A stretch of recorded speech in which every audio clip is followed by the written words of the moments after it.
Thanks everybody for being here and for collectively witnessing this disgraceful pattern of high child poverty rates in BC. We have known and continue to know that the rate of having 1 in 5 children living in poverty is disgracefully high, and the numbers are unacceptably high. When we take a look at the number of poor children in BC, we see some things that should unsettle us in our guts. It should unsettle us in our hearts. It should unsettle us in our minds.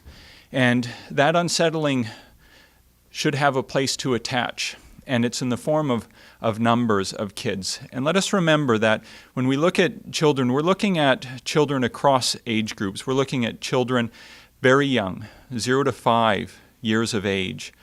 And in BC, we have 55,000 young children living in poverty in British Columbia. Is unacceptable. When we start looking at slightly bigger age brackets of youth of ages 0 to 17 years of age, that number grows.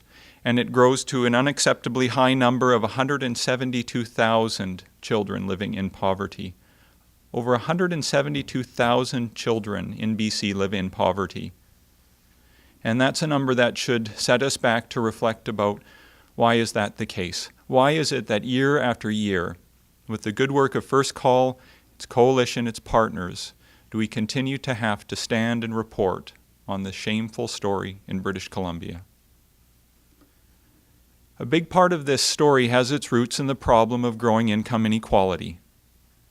And we know that income inequality is a stubborn phenomenon in BC, in Canada, and globally.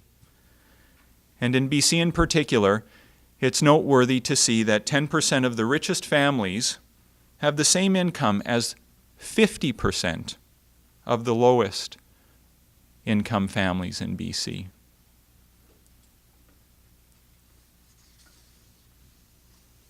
Some children are overrepresented in the poverty statistics. And so when we talk about child poverty, we have to talk about some of the troubling trends that affect some populations of children even more. And we know that overall in BC we have 1 in 5. And when we start looking at special population groups within BC, we see that for recent immigrant children, there are over 44% of them living in poverty. It's getting close to half of all recent immigrant children living in poverty. When we take a look at Indigenous children with a focus on off-reserve only, a little over 30% of those children are living in poverty. And so we have a special added emphasis to place upon the need for measures that help address those children that are especially affected by poverty. Adrian mentioned that there's some reason to be cautiously optimistic about some of the changes that can be observed in the child poverty rate in BC. And I think that cautious is the key word. We have some changes federally and provincially in the form of social policy directions that will see some ameliorations over time, we hope, in the number of children that are living in poverty. And over time we have seen some modest decreases, resulting in still far too high child poverty rates. So if we cast a historical perspective on this, back to the year 2000, in BC we had about 27% of all children living in poverty. Today, 16 years later, we're at about 20.3%, 1 in 5. And so we have had over 16 years very modest, painfully slow, unacceptably delayed actions to address the problem of child poverty in BC. And we can hope at the same time that given all of the collective advocacy, organizing, research, planning, and policy development work, that the changes that are promised in new legislation, new strategies, federally and provincially, will see the fulfillment of some of these promises of lifting children out of poverty into opportunity and an improved quality of life for their future and their families. The story of child poverty is also one that requires us to take a look at the different compositions of families in BC. Most of us would likely know some lone parents that have raised families And if we've spent any time with them, we will have heard the incredible stories of resilience of those lone parent families as they face what are often impossible economic situations. And we know that nearly half of all lone parent families in BC have children living in poverty. Lone parent families are disproportionately affected by the problem of poverty and are a group in our society that require a focus and support to address this unfair set of circumstances that they face.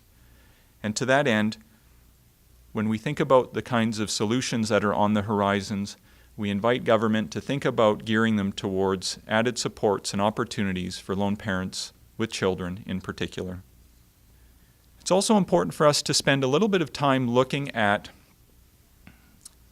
the problem of the depth of poverty. Many of us are familiar with the poverty line, conversations about what it means to be below it, at it, or just above it.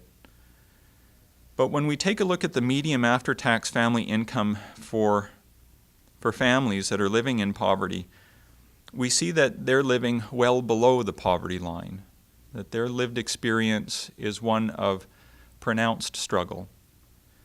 And to that end, it's worth noting that for lone parents with 2 children, poverty line is about $35,000 per annum. Now the median family income for poor lone parent families is $23,530. What that means is there's a gap of almost $12,000 between what they are reporting as earning and where the poverty line is at, which is an unacceptably large gap.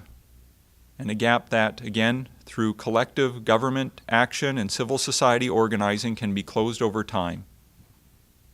We know that government help helps, and we know that civil society action makes a difference.